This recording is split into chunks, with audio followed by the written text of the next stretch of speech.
Harry and Meghan Markle's surrogacy scandal has entered the mainstream media domain. It sounds fake.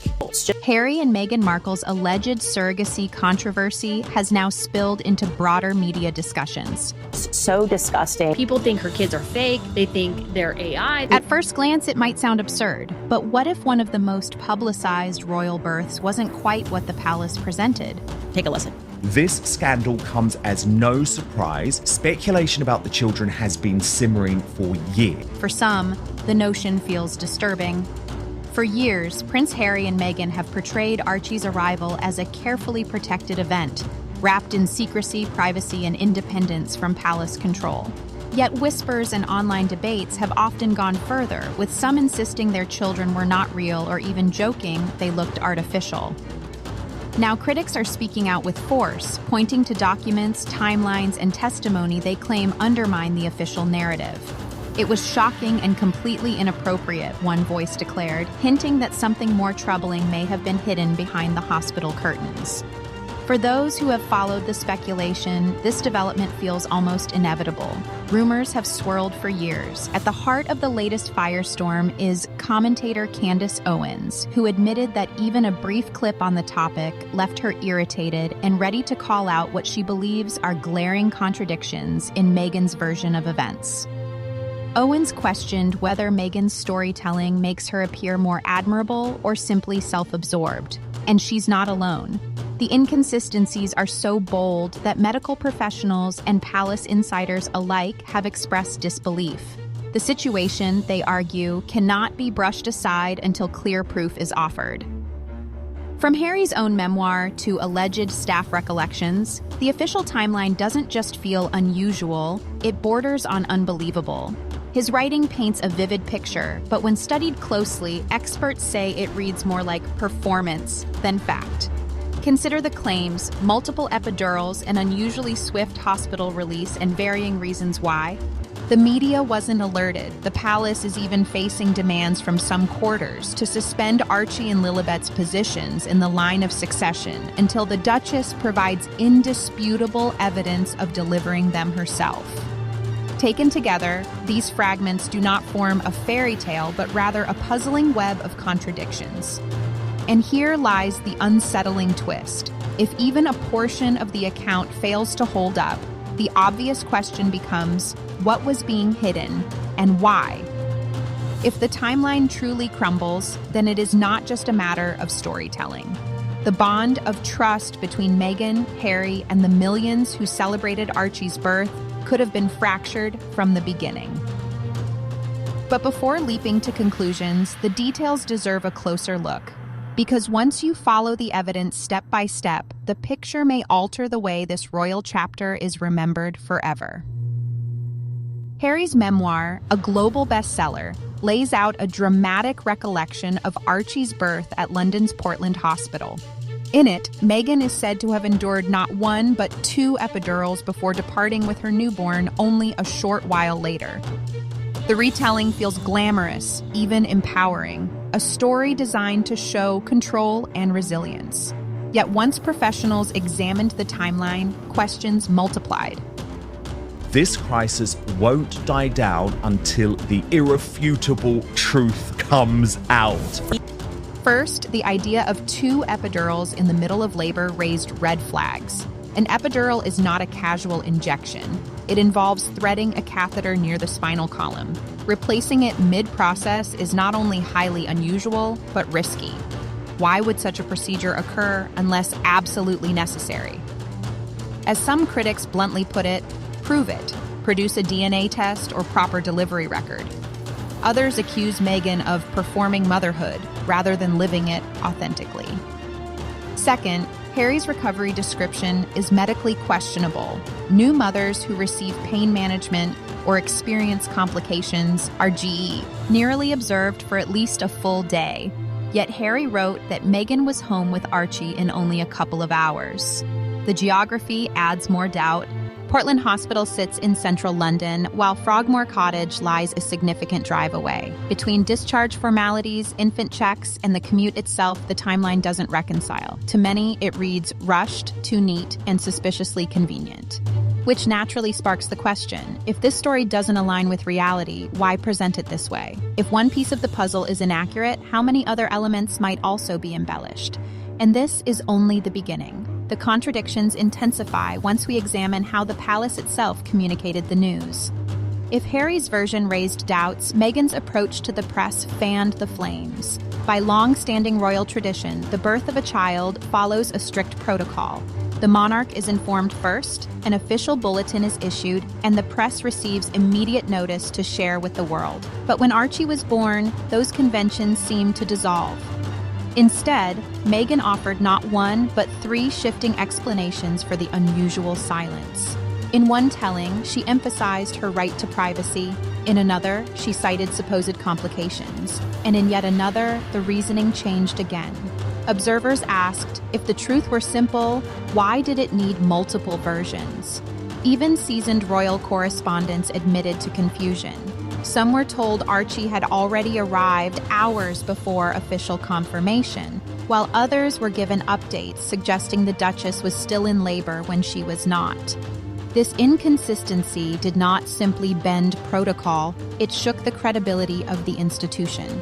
Palace staff and protection officers are known to follow procedure with precision, meaning such deviations are rarely accidental. Rather than calming curiosity, the secrecy fueled suspicion. Critics mocked Meghan for allegedly staging moments for cameras, speculating she might one day release footage for a documentary, and detractors questioned why any hospital moments would be recorded at all. Was the muddled communication an innocent misstep or an intentional effort to obscure the real circumstances? Yet, as unusual as the press handling was, the contradictions grow sharper once the Portland hospital details are scrutinized. When Harry described Meghan receiving 2 epidurals, medical professionals immediately questioned the plausibility. For those unfamiliar, an epidural requires carefully placing a catheter near the spinal cord to deliver ongoing pain relief. Once secured, the dosage can be adjusted without removal. Replacing it entirely mid-labor is rare and risky, only attempted in exceptional cases. Even then, such a procedure demands longer monitoring and recovery time. Harry, however, portrayed it as routine. Experts insist this isn't how childbirth medicine operates. They argue the account reads less like reality and more like a dramatized narrative. The implications are serious. If Meghan truly had multiple epidurals, her rapid discharge from Portland Hospital becomes even less believable. Standard practice emphasizes at least 24 hours of observation to prevent complications such as infection, nerve damage, or blood pressure crashes. The idea that she endured 2 procedures yet went home within hours clashes with every guideline, which leaves the public wondering, was this simply a mix-up in terminology? Or was the story intentionally polished into something extraordinary? Because with Meghan's pregnancy narrative, each small inconsistency opens the door to something much larger.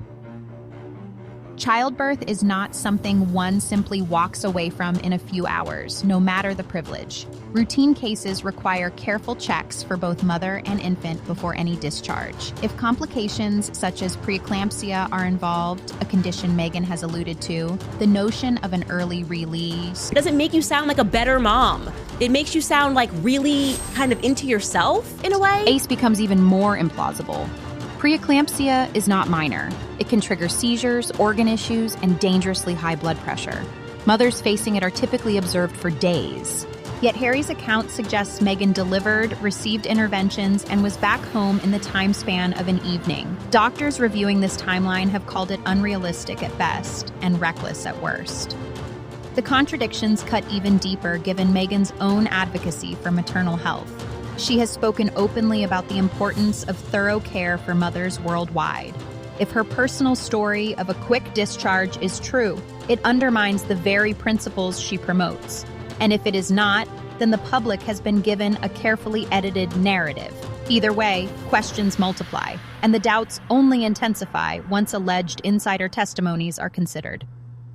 Behind the polished royal announcements, whispers from Portland staff paint a less dramatic picture. Anonymous employees have noted inconsistencies with Harry's recollections. One pointed out that patients do not casually summon gourmet meals at all hours, despite claims of late-night food orders. Yes, Portland offers fine dining, but the specifics in Harry's book don't match what staff recall serving.